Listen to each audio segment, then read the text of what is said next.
اپنے والد مرحوم کے بارے میں فرماتے تھے کہ راج روگ یعنی اکبری سنگرہنی میں انتقال فرمایا، مراد اس سے آنتوں کی ٹی بی تھی۔ قبلہ کو دو غم تھے۔ پہلے غم کا ذکر بعد میں آئے گا کہ وہ جاں گسل تھا۔ دوسرا غم دراصل اتنا ان کا اپنا نہیں جتنا بیوی کا تھا، جو بیٹے کی تمنا میں گھل رہی تھی۔ اس غریب نے بڑی منتیں مانی، قبلہ کو شربت میں نقش گھول گھول کر پلائی، ان کے تکیے کے نیچے تعویذ رکھے، چھپ چھپ کر مزاروں پر چادریں چڑھائیں۔ ہمارے ہاں جب لوگ زندوں سے مایوس ہو جاتے ہیں تو ایک ہی آس باقی رہ جاتی ہے، مردہ از غیب بروں آئت و کار بکونت۔ 50 میل کے دائرے میں کوئی مزار ایسا نہ بچا جس کے سرہانے کھڑے ہو کر وہ اس طرح پھوٹ پھوٹ کر نہ روئی ہوں کہ اہل قبر کے پسماندگان بھی تدفین کے وقت نہ روئے ہوں گے۔ اس زمانے کے اہل قبور صاحب کرامات ہوں یا نہ ہوں، کم از کم قبر کے اندر ضرور ہوتے تھے۔ آج کل جیسا حال نہیں تھا کہ مزار اگر خالی از میت ہے تو غنیمت ہے، ورنہ اللہ جانے اندر کیا دفن ہے جس کا اتنی دھوم دھام سے عرس شریف منایا جا رہا ہے۔ کوئی دن نہیں جاتا جب کراچی کے اخباروں میں اشتہار نہ آتے ہوں کہ آج فلاں آستانہ عالیہ پر چادر شریف چڑھائی جائے گی، 5 بجے گاگر شریف لے جائی جائے گی، اس سے مزار شریف کو غسل دیا جائے گا، نماز مغرب کے بعد لنگر شریف تقسیم کیا جائے گا۔ ہم نے اس زمن میں لفظ شریف پر اتنا زور دیکھا ہے کہ دل میں طرح طرح کے وسوسے اٹھتے ہیں۔ ہم نہ تو ضعیف الاعتقاد ہیں اور نہ وہابی، لیکن کراچی کے ایک مزار کے بارے میں جو ہمارے دیکھتے دیکھتے پر ہوا ہے، بالاعلان یہ تسلیم کرنے کے لیے تیار ہیں کہ اس سے متعلق ہر چیز شریف ہے سوائے صاحب مزار کے۔ خیر یہ تو ایک جملہ معترضہ تھا جو روانی میں پھیل کے پورا پیرا بن گیا۔ عرض یہ کرنا تھا کہ قبلہ خود کو کسی زندہ پیر سے کم نہیں سمجھتے تھے۔ جب انہیں یہ پتہ چلا کہ بیوی اولاد نرینہ کی منت مانگنے چوری چھپے نامحرموں کے مزاروں پر جانے لگی ہیں تو بہت خفا ہوئے۔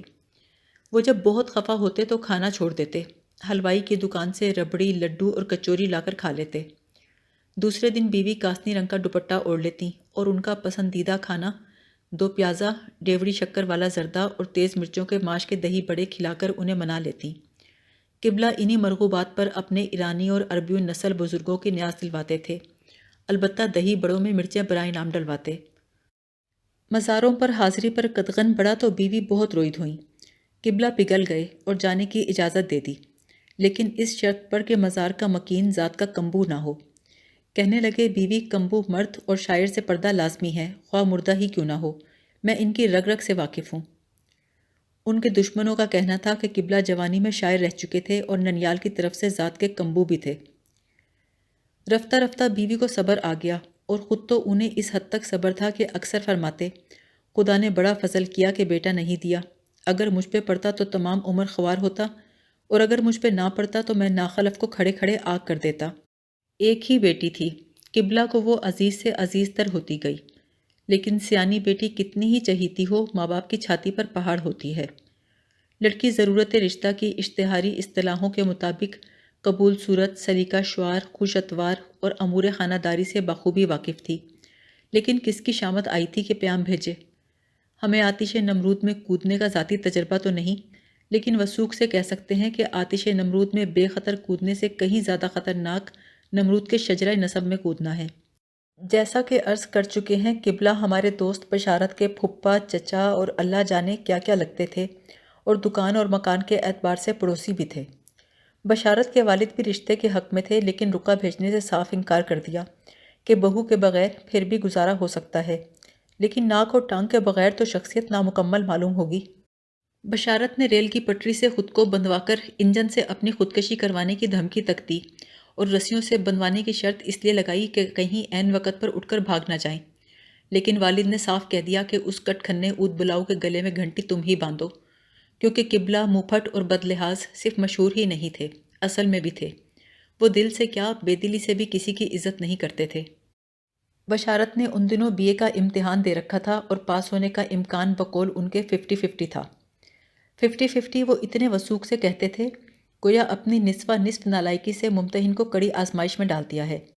فرصت ہی فرصت تھی، کیرم کوٹ پیس کھیلتے یا روحوں کو بلاتے اور ان سے ایسے سوال کرتے کہ زندوں کو حیا آتی، یا پھر دن بھر بیٹھے نذیر اکبر آبادی کی کلیات میں وہ نکتے پر کرتے رہتے جو منشی نول کشور پریس نے بتقاضا ہائے تہذیب و تعزیرات ہند خالی چھوڑ دیے تھے۔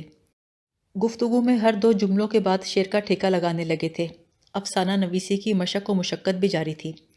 نیاز فتح پوری کی فکرہ ترازی اور ابوالکلام کی نثر کی چھاپ ان دنوں ایک انہی پر موقوف نہیں، اچھے اچھوں کے طرز تحریر پر تھی۔ اس چھاپ کا نتیجہ یہ تھا کہ بشارت کے ایک افسانے کا کلائمیکس کچھ اس طرح تھا: انجم آرا کی حسن آفرینیوں، سحر انگیزیوں اور حشر سامانیوں سے مشام جان معطر تھا۔ وہ لغزیدہ لغزیدہ قدموں سے آگے بڑھی اور فرط حیا سے اپنی اطلسی باہوں کو اپنی دزدیدہ آنکھوں پہ رکھ لیا۔ سلیم نے انجم آرا کے دستے حنائی کو اپنے آہنی ہاتھ میں لے کر پتھرائی ہوئی آنکھوں سے اس کی ہیرا تراش کلائی کو دیکھا اور گلنار سے لبوں پہ 4 نقطے ثبت کر دیے۔ اس زمانے میں لفظ بوسہ فحش سمجھا جاتا تھا، لہٰذا بوسہ لکھنے کی بجائے نقطے لگائے جاتے تھے۔ بشارت گن کر اتنے ہی نقطے لگاتے تھے جتنے کی اجازت حالات یا ہیروئن نے دی ہو۔ ہمیں یاد ہے اس زمانے میں انجمن ترقی اردو کے رسالے میں ایک مضمون چھپا تھا۔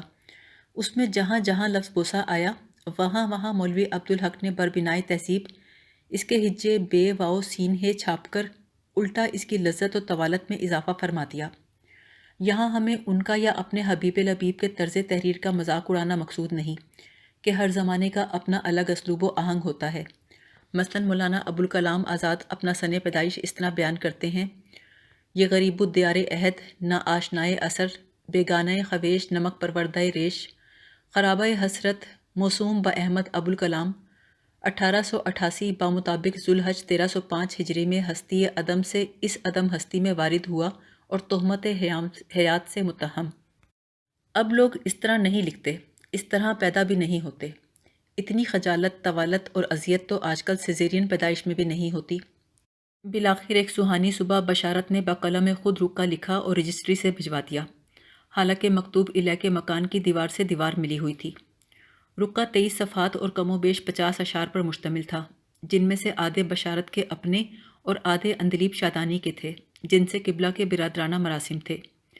ختم قبلہ کے حسن اخلاق، شفقت، خوش معاملگی، صلہ رحمی، نرم گفتاری، مردانہ وجاہت، مختصر یہ کہ ہر اس خوبی کی جی کھول کر تعریف کی جس کا شائبہ تک قبلہ کے کردار میں نہیں تھا۔ ساتھ ساتھ ان کے دشمنوں کی نام بنام ڈٹ کر برائیاں کیں، جن کی تعداد اتنی تھی کہ 23 صفحات کے خط کے کوزے میں بند کرنا بشارت ہی کا کام تھا۔ اس زمانے میں رکے زعفران سے لکھے جاتے تھے، لیکن اس رکے کے لیے تو زعفران کا کھیت بھی ناکافی ہوتا، لہٰذا صرف القاب و آداب زعفران سے اور باقی مضمون سرخ روشنائی سے زیٹ کے موٹے نب سے لکھا۔ خط کے جن حصوں پر بطور خاص توجہ دلانی مقصود تھی انہیں نیلی روشنائی سے باریک حروف میں لکھ دیا۔ مدعا اگرچہ گستاخانہ لیکن لہجہ برابر فدویانہ اور مضمون بے حد خوش آمدانہ تھا۔ بشارت نے جی کڑا کر کے یہ تو لکھ دیا کہ شادی کرنا چاہتا ہوں، لیکن اس وضاحت کی ہمت نہ پڑی کہ کس سے۔ خط کا مضمون بے ربط صحیح، لیکن قبلہ اپنے حسن سیرت اور اپنے دشمنوں کی حرم زدگیوں کا بیان پڑھ کر بہت خوش ہوئے۔ اس سے پہلے کسی نے ان کی وجاہت کی تعریف بھی نہیں کی تھی۔ 2 دفعہ رکا پڑھ کر منشی جی کو پکڑا دیا کہ تم ہی بتاؤ صاحبزادے کس سے نکاح کرنا چاہتے ہیں، اوصاف تو میرے بیان کیے ہیں۔ قبلہ دیر تک اپنے اوصاف حمیدہ پر دل ہی دل میں اترایا کیے۔ گلیشیئر تھا کہ پگھلا جا رہا تھا۔ مسکراتے ہوئے منشی جی سے کہنے لگے: بعض بے استاد شاعروں کے اشعار میں کبھی کبھی الف گرتا ہے، اس کے اشعار میں تو الف سے لے کر یہ تک سارے حروف تہجی ایک دوسرے پہ گرے پڑ رہے ہیں، جیسے عیدگاہ میں نمازی ایک دوسرے کی کمروں پر رکوع سجود کر رہے ہوں۔ بشارت کی جرت رندانہ کی کہانی جس نے سنی ششتر رہ گیا۔ خیال تھا کوہ آتش فشاں پھٹ پڑے گا۔ قبلہ نے اگر از راہ ترحم سارے خاندان کو قتل نہیں بھی کیا تو کم از کم ہر ایک کی ٹانگیں ضرور توڑ دیں گے، لیکن یہ سب کچھ نہیں ہوا۔ انہوں نے بشارت کو اپنی غلامی میں قبول کر لیا۔ قبلہ کی دکانداری اور اس کی لائی ہوئی آفتوں کی ایک مثال ہو تو بیان کریں۔ کوئی گاہک اشارتاً یا کنایتاً بھی ان کی کسی بات یا بھاؤ پر شک کرے تو پھر اس کی عزت ہی کی نہیں، ہاتھ پیر کی بھی خیر نہیں۔ ایک دفعہ عجلت میں تھے، لکڑی کی قیمت چھوٹتے ہی 10 روپے بتا دی۔ دیہاتی گاہک نے پونے 10 روپے لگائی تو گالی دیتے ہوئے مارنے کو دوڑے کہ جٹ گوار کو اتنی جرت کیسے ہوئی۔ دکان میں ایک ٹوٹی ہوئی چارپائی پڑی رہتی تھی جس کے بان چرا کر آرا کھینچنے والے مزدور چلم میں بھر کر سلفے کے دم لگاتے تھے۔ قبلہ جب باقاعدہ مسلح ہو کر حملہ کرنا چاہتے تو چارپائی کا سیروا یعنی سرہانے کی پٹی نکال کر اپنے دشمن یعنی گاہک پر جھپٹتے۔ کہتے تھے لٹ رکھنا گنواروں کا وتیرہ ہے اور لاٹھی چلانا غنڈوں اور پولیس والوں کا کام ہے۔ اکثر سیروے کو پچکارتے ہوئے فرماتے: عجیب سخت جان ہے، آج تک اس میں ایک بھی فریکچر نہیں ہوا۔ استعمال کے بعد اس کی فرسٹ ایڈ کر کے یعنی انگوچھے سے اچھی طرح جھاڑ پونچھ کر کے واپس جھلنگے میں لگا دیتے۔ اس طریقہ واردات میں غالباً یہ حکمت پوشیدہ تھی کہ چارپائی تک جانے اور سیروا نکالنے کے وقفے کے دوران اگر غصہ ٹھنڈا ہونا ہے تو ہو جائے، اور اگر ماتوب کی بینائی اور عقل زائل نہیں ہوئی تو وہ اپنی ٹانگوں کے استعمال میں مزید بخل سے کام نہ لے۔ ایک قدیم چینی کہاوت ہے، لڑائی کے جو 370 پینترے داناؤں نے گنوائے ہیں ان میں سب سے کارآمد یہ ہے کہ بھاگ لو۔ اس کی تصدیق ہندی دیومالا سے بھی ہوتی ہے۔ راون کے 10 سر اور 20 ہاتھ تھے پھر بھی مارا گیا۔ اس کی وجہ یہی سمجھ میں آتی ہے کہ بھاگنے کے لیے ٹانگیں صرف 2 تھیں۔ حملہ کرنے سے پہلے قبلہ کچھ دیر خخیاتے تاکہ مخالف اگر جان بچانا چاہتا ہے تو بچا لے۔ فرماتے تھے، آج تک ایسا نہیں ہوا کہ کسی کی ٹھکائی کرنے سے پہلے میں نے گالی دے کر خبردار نہ کیا ہو۔ انسانی کردار میں مچھر کسی صفات پیدا کر کے ان پر اتنا فخر کرتے ہم نے انہی کو دیکھا۔ قبلہ کی ہیبت سب کے دلوں پر بیٹھی ہوئی تھی بجز دائیں جانب والے دکاندار کے۔ وہ قنوج کا رہنے والا تھا، نہایت خودسر، ہت چھٹ، بدمعاملہ اور بد زبان۔ عمر میں قبلہ سے 20 سال کم ہوگا، یعنی جوان اور سرکش بھی تھا۔ چند سال پہلے تک اکھاڑے میں باقاعدہ زور بھی کرتا تھا اور پہلوان سیٹ کہلاتا تھا۔ ایک دن یہ ہوا کہ ایک گاہک جو قبلہ کی سرحد میں 3/4 داخل ہو چکا تھا، پہلوان سیٹ اسے پکڑ کے گھسیٹتا ہوا اپنی دکان میں لے گیا اور قبلہ مہاراج مہاراج پکارتے ہی رہ گئے۔ کچھ دیر بعد جب وہ اس کی دکان میں گھس کر گاہک کو چھڑا لانے کی کوشش کر رہے تھے تو پہلوان سیٹ نے ان کو وہ گالی دے دی جو وہ خود سب کو دیا کرتے تھے۔ بس پھر کیا تھا، قبلہ نے اپنے اسلحہ خانے سے چارپائی کی پٹی نکالی اور ننگے پیر دوڑتے ہوئے دوبارہ اس کی دکان میں داخل ہو گئے۔ گاہک نے بیچ بچاؤ کرانے کی کوشش کی اور اولین غفلت میں اپنا دانت توڑوا کر مصالحتی کارروائی سے ریٹائر ہو گیا۔ پہلوان سیٹ دکان چھوڑ کے بکٹوٹ بھاگا اور قبلہ اس کے پیچھے سرپٹ۔ تھوڑی دور جا کر اس کا پاؤں ریل کی پٹری میں الجھا اور وہ منہ کے بل گر گیا۔ قبلہ نے جا لیا اور پوری طاقت سے ایسا وار کیا کہ پٹی کے 2 ٹکڑے ہو گئے۔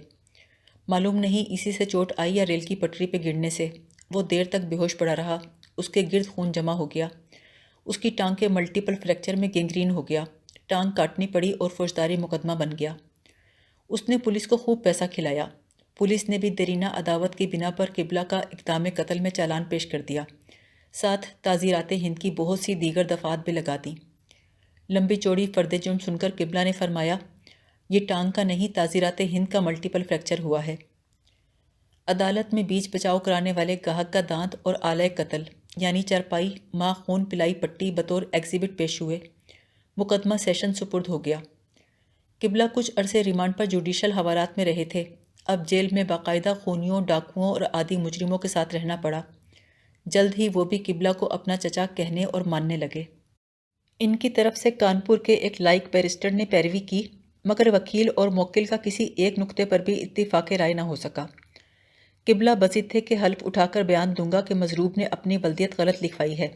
اس کی صورت اپنے باپ سے نہیں، باپ کے ایک اوباش دوست سے ملتی ہے۔ بیرسٹر موصوف یہ موقف اختیار کرنا چاہتے تھے کہ چوٹ ریل کی پٹری پہ گرنے سے آئی ہے، نہ کہ مبینہ ضرب سے۔ ادھر قبلہ کمرہ عدالت میں ٹہل ٹہل کر اور کٹہرے کو جھنجھوڑ کر یہ اعلان کرنا چاہتے تھے کہ میں سپاہی بچہ ہوں، دکانداری میرے لیے ذریعہ عزت نہیں رہی، بلکہ عرصہ دراز سے تو ذریعہ آمدنی بھی نہیں رہی۔ ٹانگ پہ وار کرنا ہماری شان سپاہ گری اور شیوہ مردانگی کی توہین ہے۔ میں تو دراصل اس کا سر پاش پاش کرنا چاہتا تھا، لہٰذا اگر مجھے سزا دینی ہی ضرور ہے تو ٹانگ توڑنے کی نہیں، غلط نشانے کی دیجیے۔ ہوں لائی کے تعزیر پر الزام غلط ہے۔ قرائن کہتے تھے کہ سزا ہو جائے گی اور خاصی لمبی۔ گھر میں ہر پیشی کے دن رونا پٹنا مچتا۔ عزیز و احباب اپنی اپنی جگہ پریشان اور سراسیمہ کہ ذرا سی بات پر یہ نوبت آ گئی۔ پولیس انہیں ہتکڑی پہنائے سارے شہر میں چکر دلوا کر عدالت میں پیش کرتی اور پہلوان سیٹ سے حق الخدمت وصول کرتی۔ عدالت کے اندر اور باہر قبلہ کے دشمنوں یعنی تمام شہر کا ہجوم ہوتا۔ بھولی بھالی بیوی کو یقین نہیں آتا تھا، ایک ایک سے پوچھتی، بھیا کیا سچ مچ کی ہتکڑی پہنائی تھی؟ سارے خاندان کی ناک کٹ گئی، مگر قبلہ نے کبھی منہ پر تولیہ اور ہتکڑی پر رومال نہیں ڈالا۔ رمضان آئے تو کسی نے مشورہ دیا کہ روزہ نماز شروع کر دیجیے۔ اپنے کانپور کے مولانا حسرت موہانی تو روزے میں چکی بھی پیستے تھے۔ قبلہ نے بڑی حقارت سے جواب دیا، لا حول ولا قوت، میں کوئی شاعر تھوڑا ہی ہوں، اور اب شروع کر بھی لوں تو یہ نام ہوگا کہ غم روزگار سہ نہ سکا۔ بیوی نے کئی مرتبہ پوچھوایا، اب کیا ہوئے گا؟ ہر بار ایک ہی جواب ملا، دیکھ لیں گے۔